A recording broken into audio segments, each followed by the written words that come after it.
녹음 14 오찌무라 간조 전집 2권 3부 4 문학으로서의 성서. 그래서 오늘은 두 개를 읽을 텐데요. 4번 5번 좀 보도록 하겠습니다. 문학으로서의 성서. 잠깐 기도하겠습니다. 주님 은혜를 감사합니다. 오늘 또 좋은 말씀 읽습니다.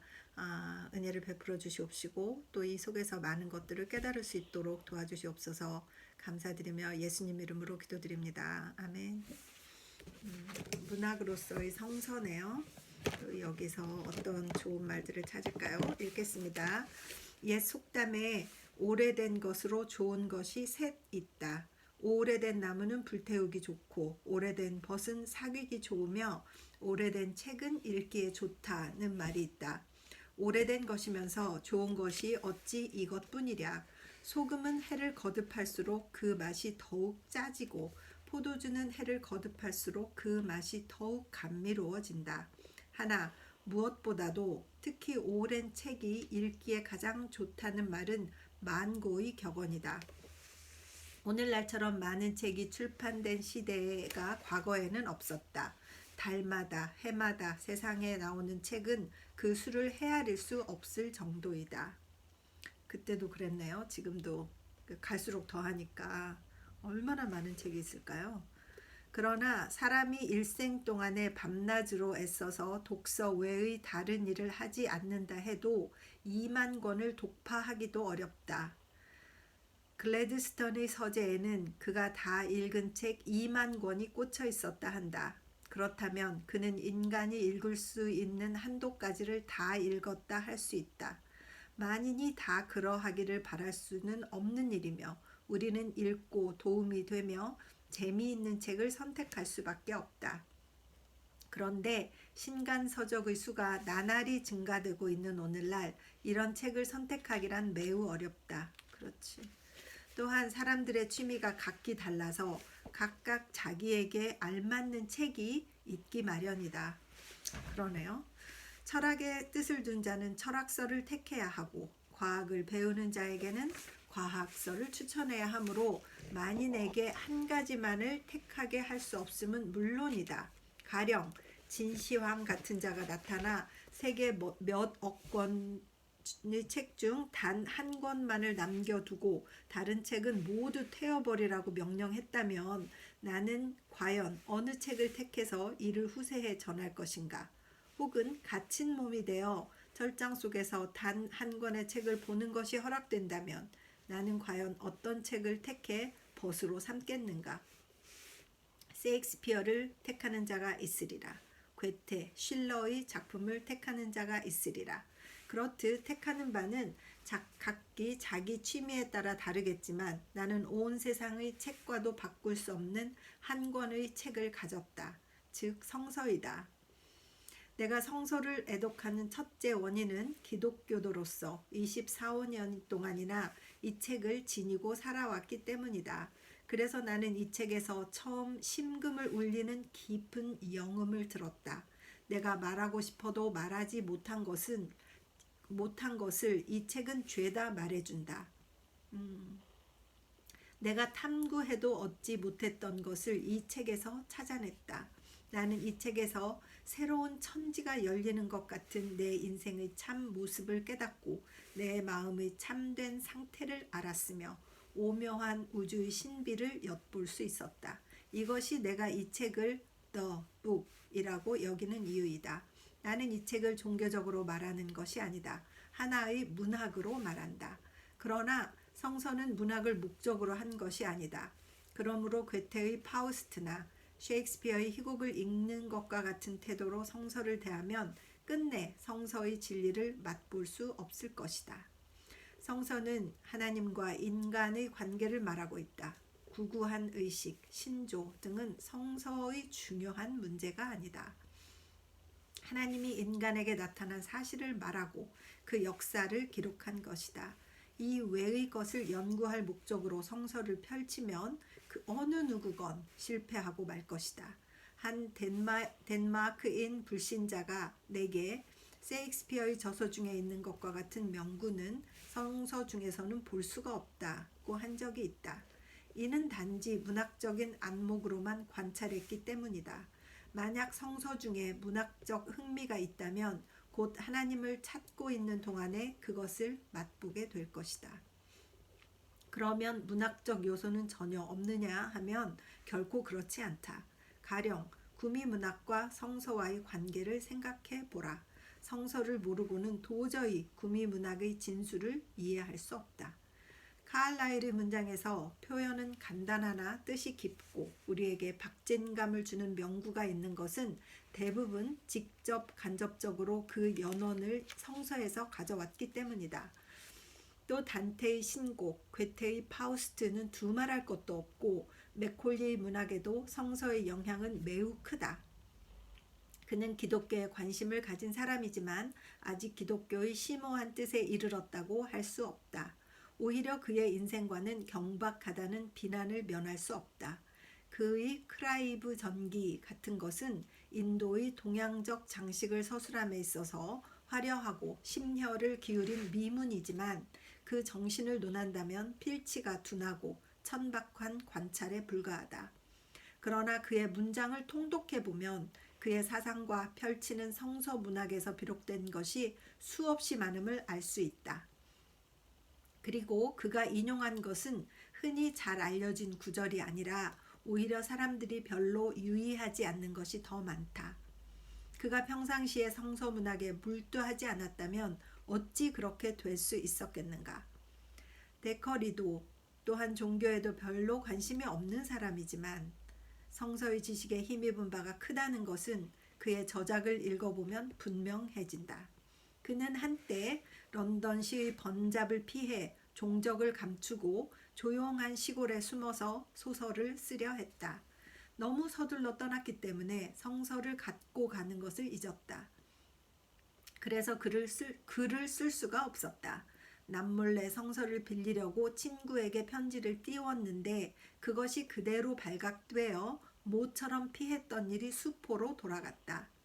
한편의 소책도 성서 없이는 쓸 수가 없다. 얼마나 성서가 구미문학에 큰 영향을 주고 있는가를 짐작하고도 남는다. 서구문학에서 성서를 제외한다는 것은 마치 인간의 신체에서 신경 또는 혈관을 제거함과 마찬가지이다. 신경을 제외하고 혈관을 빼버려도 신체의 겉모양은 조금도 달라질 것이 없듯이 성서를 제외해도 서구문학의 겉모양은 달라질 것이 없다. 그러나 발랄한 정신을 어디서 볼 수 있겠는가? 미국을 천박하다고 경멸하는 사람 중에서도 뉴 잉글랜드 주만은 그렇지 않다고 한다. 미국 시인 중 단연 그 두각을 나타내고 웅대한 사상을 지닌 지아킨미라는 캘리포니아 사람이었다.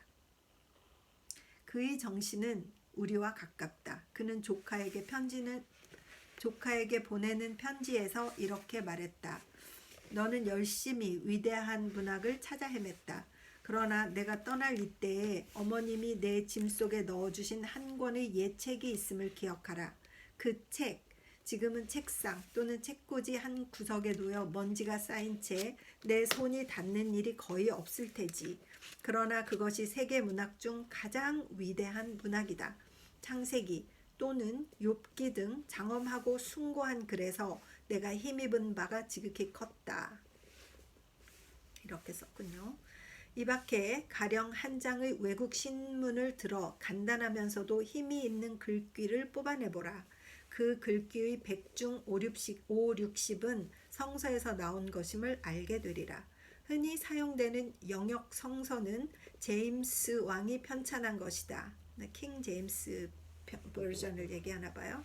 오늘의 성서학자는 그 번역에 잘못이 많고 원문에 없는 영문이 있다고 비난하며 근년에 와서 개정력을 펴냈다. 또 아이작 레더라는 유대인이 있는데 그는 본래 기독교가 아니므로 구약만을 읽었지만 정확한 성서를 자손에게 전하려고 스스로 18년의 세월에 걸쳐 그 번역을 완료했다. 그러나 종전의 영역은 일종의 힘있는 글로서 그 자체가 문학이다. 이를 번역한 자는 그 자신이 하늘의 영감을 얻어 감동이 너무나 컸으므로 원문에 구애받지 않고 자유자재로 펜을 놀린 것 같다. 하지만 영어는 이 책에서 매우 큰 영향을 받았다. 어떤 이는 국어가 성서에 의해 만들어진다고 한다. 그렇다. 루터의 성서 번역은 독일어를 만들었고 제임스 왕이 펼친 영역은 영어를 만들었다. 우리나라 사람의 패단은 일본 사람이겠죠. 일본 사람의 패단은 문장을 짓는데 구절이 길고 어려운 문자를 즐겨 사용한 것이다. 그러나 워즈워드, 테니슨, 브라이언트 등의 문장을 보라. 말이 매우 단순하고 간결하다. 그러면서 말 안 해도 한 것 못지않은 여운이 있지 않는가. 우리는 얻다의 뜻을 나타내기 위해 procure 또는 obtain 등을 쓰지만 영국인은 간단하고도 힘있는 get를 쓴다. 또 철학, 종교 등의 용어로 우리는 divinity, absolute, eternal 또는 supernatural 같은 말을 좋아하지만 영국인은 God 한마디만으로도 말할 수 없는 깊은 감회를 느낀다. 이와 같이 영문학의 정수는 바로 성서에서 나왔다. 성서 문학은 천재 문학이 아니고 품성 문학이다. 어구를 정선했지만 그래도 품성은 아름답게 단련되었고 그 영성은 항상 고조된 인물이 심오한 사상을 종횡무진으로 말한 것이므로 문체에 아무런 무리가 없으며 단순한 구를 연달아 쓴 데 지나지 않는다. 바울이 쓴 에베소서 1장은 너무 정신이 격앙되어 하나님의 은혜를 감사하는 마음으로 가득 차 오히려 글이 제대로 되지 않고 결론을 맺는 것도 잊어버린 듯한 흔적조차 역력하다. 문장으로 본다면 졸문일 것이다. 그러나 품성 또한 문학이다. 그러므로 품성 문학은 천재 문학보다 더 한층 뛰어나 숭고하기까지 하다. 단테, 존슨의 글은 바로 이러한 글이다. 어떤 사람은 사마천의 사기를 평해서 그 글에는 더러 결점이 있다고 했다. 그러나 그것은 사마천도 역시 품성의 사람이었기 때문이 아닐까? 품성 문학에는 자칫하면 문학적인 아름다움이 결여되는 일이 있다. 그러나 품성이 풍기는 아름다움은 드러나기 마련이다. 그들은 적극 주장하려는 진리를 말하는 동안에 어느새 문학적 미를 나타내게 하는 자이다. 나는 여기서 성서 중 문학적 표현이 풍부한 장절을 인용하여 예를 들겠다. 가령 창세기 4장 23절 24절에는 검의 노래가 있다. 라멕이 아내들에게 이르되 아다와 실라여 내 소리를 들으라. 라멕의 아내들이여 내 말을 들으라. 나의 창상을 인하여 내가 사람을 죽였고 나의 상함을 인하여 소년을 죽였도다. 가인을 위하여는 벌이 7배일진데 라멕을 위하여는 벌이 70배이로다 하였더라. 라멕이 소년을 죽이고 그 벌을 두려워하는 마음을 노래한 것이다. 시상은 단순하다. 문장은 아름답다고 할 수는 없다. 또 다처주의여서 오직 야만적 풍속을 벗어나지 못했다.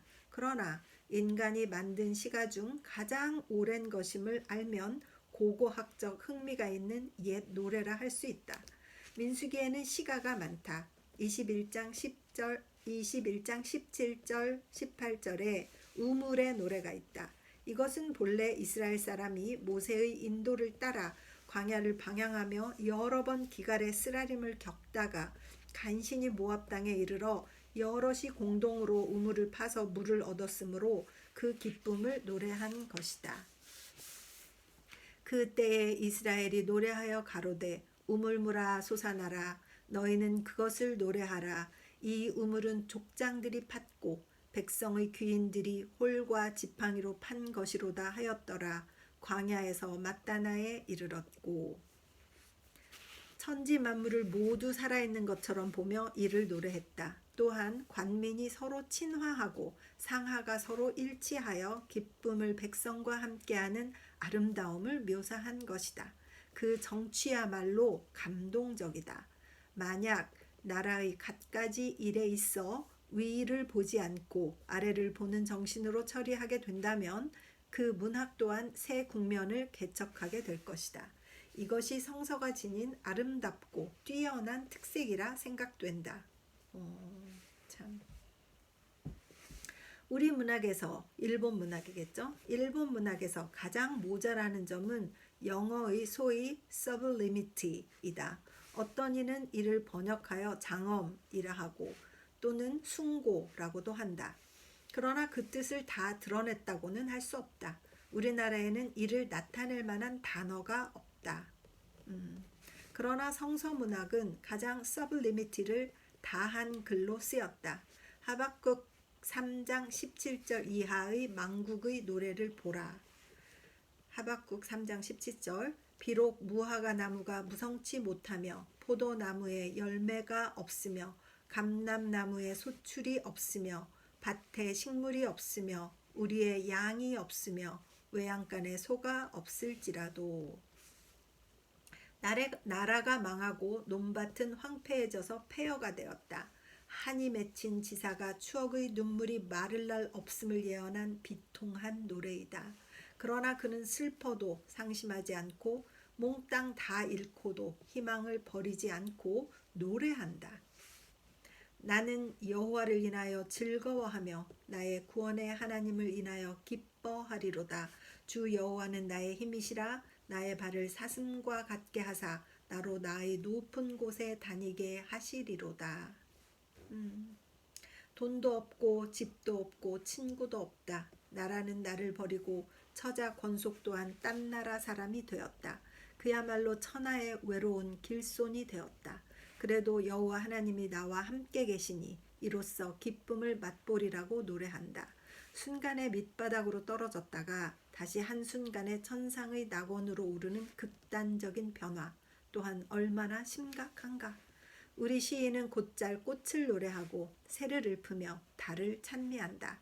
그러나 별을 노래하는 자는 극히 드물다. 아라비는 늘 별을 즐기고 그 노래 또한 아름답다. 그러나 아득히 끝없는 사막에서는 아침 저녁 눈을 기쁘게 해주고 귀를 즐겁게 해주는 것이 적고 다만 하늘에 촘촘히 박힌 별들만이 그들에게 위안을 준다. 나도 별들을 즐기는 마음이 두터워 저녁이면 천문학 책을 끼고 산에 올라 생각을 별들 사이로 치닫게 하며 크나큰 기쁨을 맛보곤 한다. 그러나 내게 그러한 사상을 불러일으킨 것은 바로 성서였다. 욥기 38장 31절 이하에 노래했다. 내가 묘성을 베어 떨기 되게 하겠느냐? 삼성의 띠를 풀겠느냐?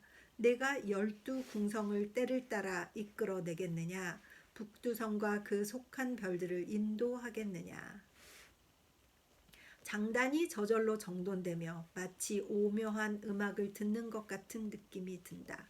그 시상의 웅대함이란 매화가지에서 꾀꼬리 소리를 듣고 좋아하는 시인 따위와는 도무지 비교가 되지 않는다.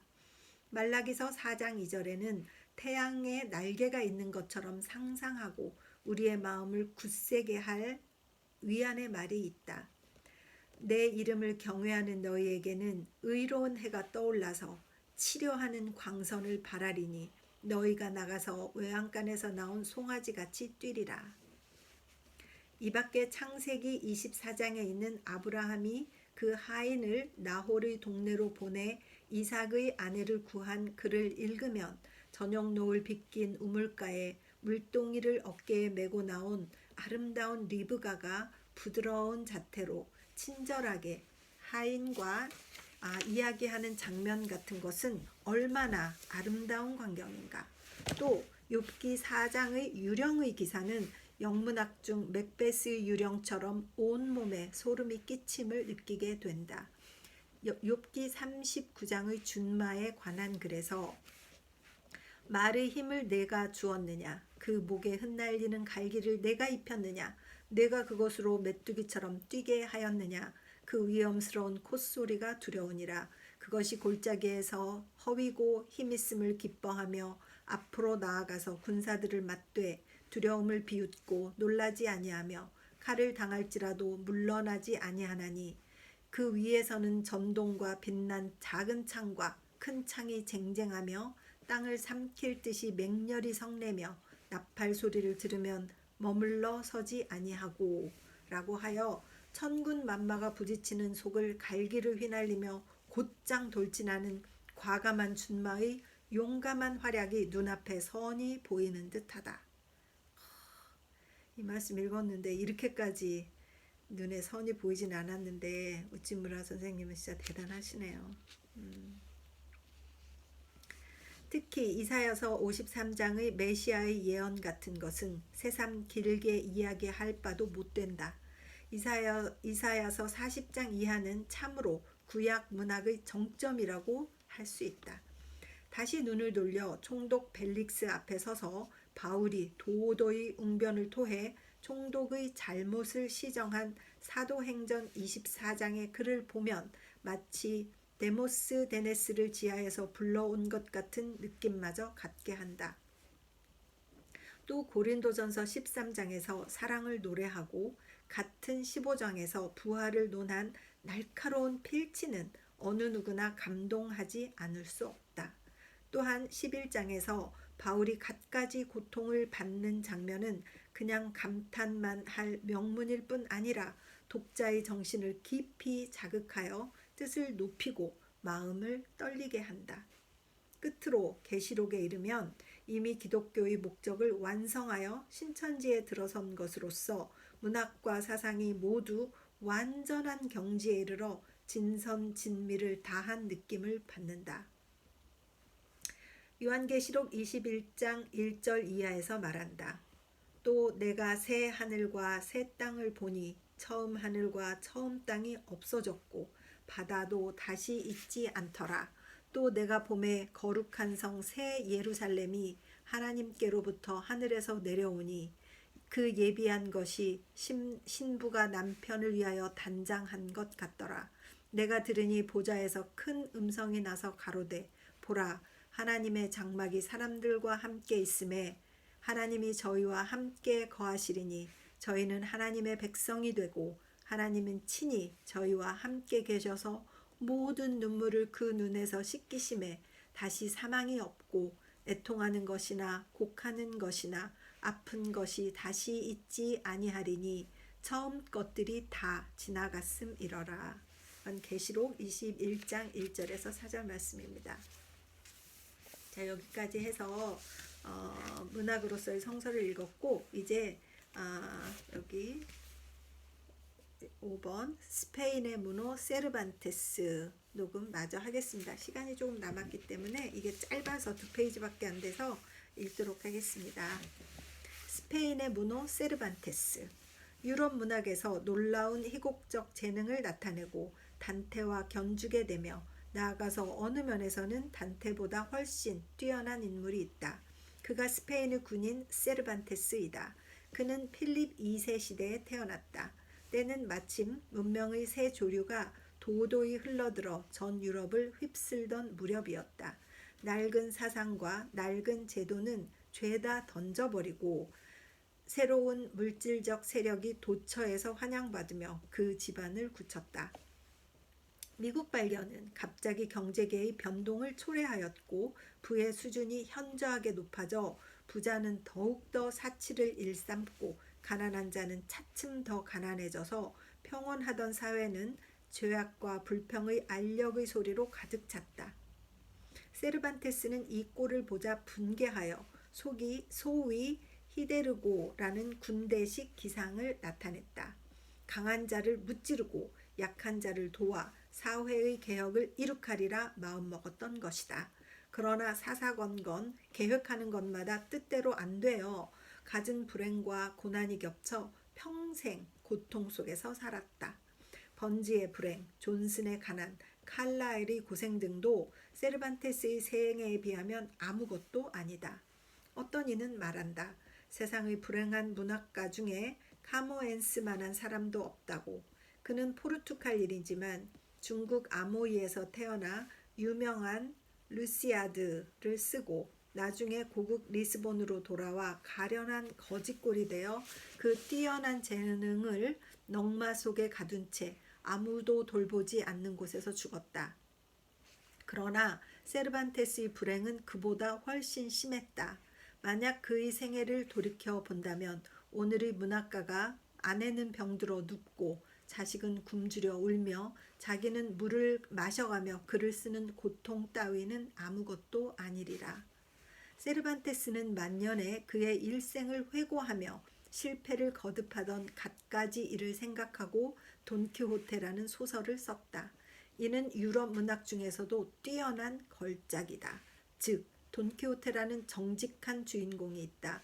그의 종이자 소박하고 우직한 농부 산초를 데리고 나귀를 타고 여러 나라를 돌아다니면서 실패한 이야기를 교묘하게 유머를 써서 쓴 것이다. 돈키호테는 본래 정직한 마음을 지녔는데 행동이 유머러스하다. 도덕이 있고 비참이 있고 분개가 있다. 또 깔끔한 글은 어느 누구 앞에서 읽어도 부끄러움이 없는 작품이다. 카알라일은 이 책을 평하기를 유쾌한 책이라 했다.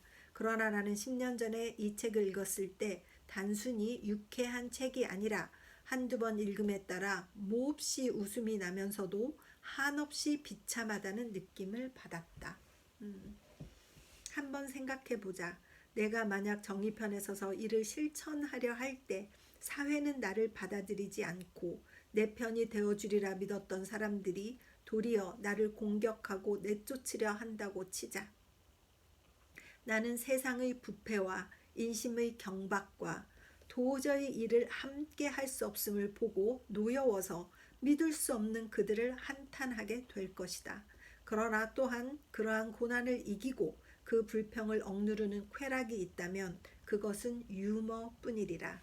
존슨의 말이라 기억된다. 슬픔이 극에 이른 때는 유머가 필요한 때이다 라고.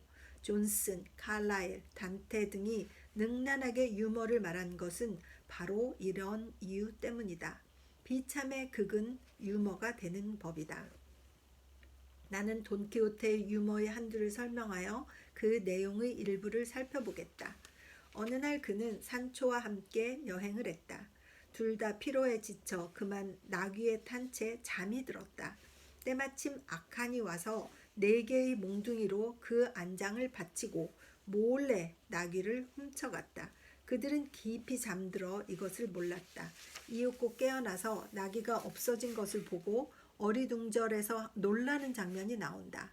또 돈키호테는 당시 군인의 풍습으로서 한 이상적 미인을 마음속에 그리며 이 미인이 좋아하는 것, 기뻐하는 것을 자기의 이상으로 삼았다. 따라서 그는 언젠가 그 미인과 만날 것을 바라는 마음이 절실하여 산초에게 내 아름다운 애인은 어디에 있을까? 라고 묻는다. 산초는 제가 압니다. 저를 따라오셔요. 라고 대꾸한다. 함께 길을 서둘러 갔으나 아무래도 미인의 집이라고 생각되는 것은 없었다. 그래서 이상하게 생각한 그는 아직 멀었는가? 하고 묻자 산초는 대답하기를 미인이 오고 있습니다. 잠깐만 기다리십시오. 라고 말한다. 얼마 후 시골 처녀 2~3명이 서로 어깨 동무를 하고 오는 것을 만났다. 산초는 왔습니다. 라고 했다.